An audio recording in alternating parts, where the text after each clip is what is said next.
Salut mes amis, j'espère que vous allez bien. Aujourd'hui, je vais vous expliquer la modèle de la route. Commençons tout d'abord, voyons tout d'abord c'est quoi un chaussée. Eh bien, c'est une voie aménagée pour la circulation de véhicules.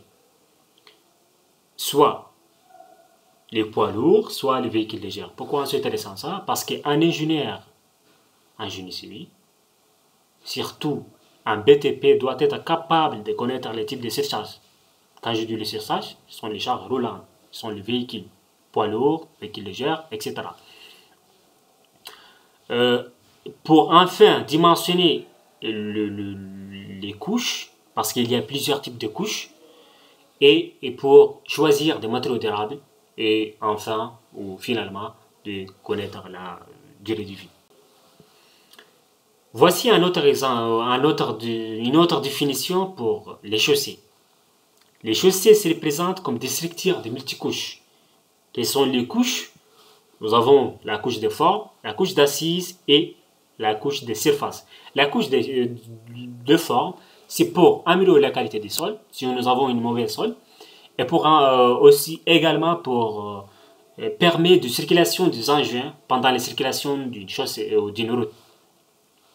Les couches d'assises, c'est la couche de fondation plus la couche de base. La couche de surface, c'est la partie supérieure ou la couche supérieure de la chaussée. Voici un exemple plus détaillé. Nous avons qui vous explique la superposition des couches. Nous avons le couche de roulement, c'est la couche de surface plus la couche de liaison. Qui permet la couche de liaison, c'est une couche. L'épaisseur de cette couche est connue, mais il y a plusieurs types de liaisons. Il y a plusieurs types de couches de liaison. L'épaisseur de cette couche est de 10 cm. C'est pour les bits de relier pour objectif de relier entre la couche de surface et la couche d'assise. Pour enfin les charges provenant du véhicule ou des pneus du véhicule puissent transmettre au sol. Les types de chaussées. Nous avons les chaussées souples, chaussées semi-rigides, les chaussées rigides. Donc, bien sûr, l'utilisation de ce type de chaussée ou les choix de type de chaussée dépend de dépend du trafic, donc les véhicules qui fréquentent cette route, et puis dépend aussi des matériaux utilisés et dépend de durée de vie. Donc, pour une durée de vie de 10 ans, il est préférable d'utiliser des chaussées souples. Les chaussées semi-rigides est moins utilisées. Pourquoi? Parce qu'elle est coûtée et plus nécessite aussi des entretiens. Donc, il est plus utilisé. Pour la chaussée rigide, nous avons dit que la chaussée se représente comme des multicouches. Ici, on n'utilise que des couches.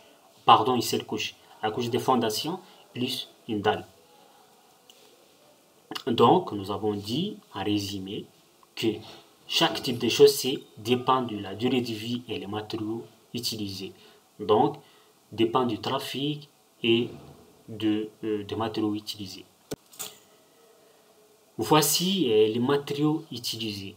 Pour la structure souple, il y a des variantes. Pour la structure semi-rigide, des variantes aussi.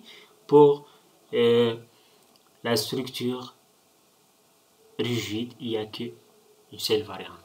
Voici ces mots techniques. Donc, vous devez les connaître et vous devez les mémoriser. Donc, il est bien de mémoriser ces mots parce que vous pouvez trouver ces mots soit en document technique, surtout dans un projet routier, ou soit pour communiquer avec un autre ingénieur. BB, c'était béton bituminé pour la couche de surface.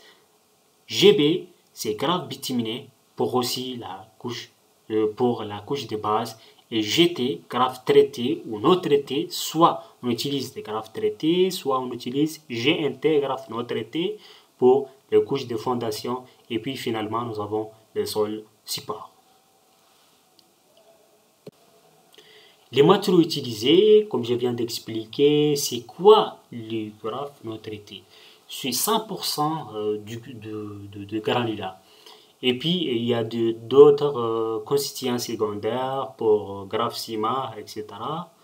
Voilà, pour les bétons, donc pour graphe ciment, 3 à 6% du ciment, etc. Graphe laitier, donc voilà. Donc les différents constituants secondaires. Les méthodes dimensionnelles de la structure, c'est ça qui est important pour nous. Nous avons des méthodes, il n'y a que des méthodes. Et basé, bien sûr, nous avons les méthodes de CDR, et basé est basé en étude, surtout sur l'étude ou étude en laboratoire ou essai en laboratoire, c'est surtout essai CBR. Et puis, nous avons les méthodes des catalogues. Donc, chaque pays a sa propre catalogue. Donc, voici les deux méthodes les plus utilisées. Donc, nous allons expliquer, Inch'Allah, les méthodes de dimensionnement de la structure dans une autre vidéo.